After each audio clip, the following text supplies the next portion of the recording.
Serial में आने वाला एक नया ट्विस्ट। जी हाँ, टीटू डिम्पी से मिलने के लिए और उसके बेटे अंश से मिलने के लिए सीधे पहुंच जाता है किंजल के घर, वो भी बिना किसी डर के। और वहां जाके सबके सामने वो ऐलान कर देता है वो डिम्पी से प्यार करता है और उसे अपने साथ लेकर जाएगा। उसके साथ साथ वो अंश को भी लेकर जाएगा और जिस किसी में हिम्मत हो वो उसे रोक के दिखाए, चाहे वो मिस्टर शाह हो या कोई और। आज वो किसी को नहीं छोड़ेगा। किंजल, अनुपमा, काव्या तो तीनों बहुत ज्यादा खुश है क्योंकि टीटू ने डिम्पी के लिए एक स्टेप तो उठाया और डिम्पी भी पूरा टीटू को साथ दे रही है। वो वनराज से कहती है कि हाँ पापा, मैं टीटू के साथ जाऊंगी, अगर आप बीच में आए तो मैं आपके लीगल केस कर दूंगी। यहाँ पर वनराज टीटू को कॉलर पकड़ लेता है और वो कहता है आज मैं भी देखता हूँ कि तेरे में कितनी हिम्मत है कि तू मेरी आंखों के सामने से डिम्पी को और मेरी जान अंश को कैसे लेकर चला जाएगा। तुझे डिम्पी को लेकर जाना है तो चला जा, पर लेकिन अंश यहीं रहेगा, चाहे तू केस करे कुछ भी कर। टीटू कहता है मैं अब तक चुप इसलिए था क्योंकि डिम्पी ने मुझे हाँ नहीं बोला था। अब डिम्पी ने मुझसे अपना प्यार का इजहार कर दिया। डिम्पी के लिए और अंश के लिए मैं कुछ भी कर सकता हूँ,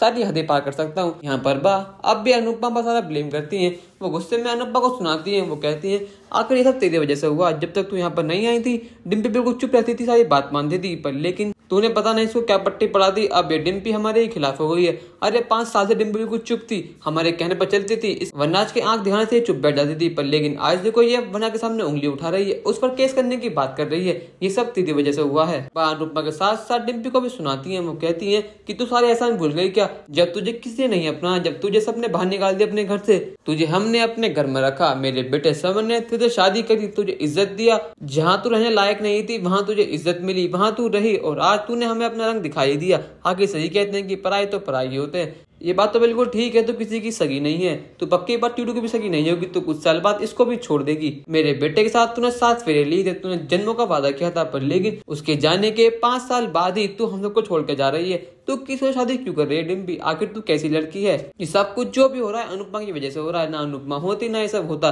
तू 5 साल से गायब थी, अनुपमा तो गायब ही रहती, तू जिंदगी वापस क्यों आई हमारे। तू हमारा एक काम तो अच्छा करती है, पर लेकिन तुम्हारे 100 काम बिगाड़ भी देती है। पहले तूने तोशु को जेल भेज दिया, तूने किंजल को भड़काया, और अब डिम्पी को भड़का रही है। तू सिखा रही है कि वो टीटू शादी कर ले, पर लेकिन मैं ऐसा कभी नहीं होने दूंगी। अनुपमा कहती है जो कुछ भी हो रहा है सब आपकी वजह से हो रहा है। 5 साल से आपने डिम्पी को दबा के रखा, वो 5 साल से आपकी बातों पर नाचती रही, आपके इशारों पर चलती रही, पर लेकिन अब जब समय आया उन्हें अपने स्टैंड लिया तो आपको बात बुरी लग रही है। मैंने तो पूरे 25 साल आपके इशारों पर नाच किया है, पर लेकिन मुझे आखिर मिला क्या, मुझे आखिर बदनामी मिली, आपकी बुराई मिली। तो इससे तो अच्छा है ना कि आपके इशारे पर नाचा ही ना जाए, आपके पास सुनी ही ना जाए, अपने मन की करी जाए।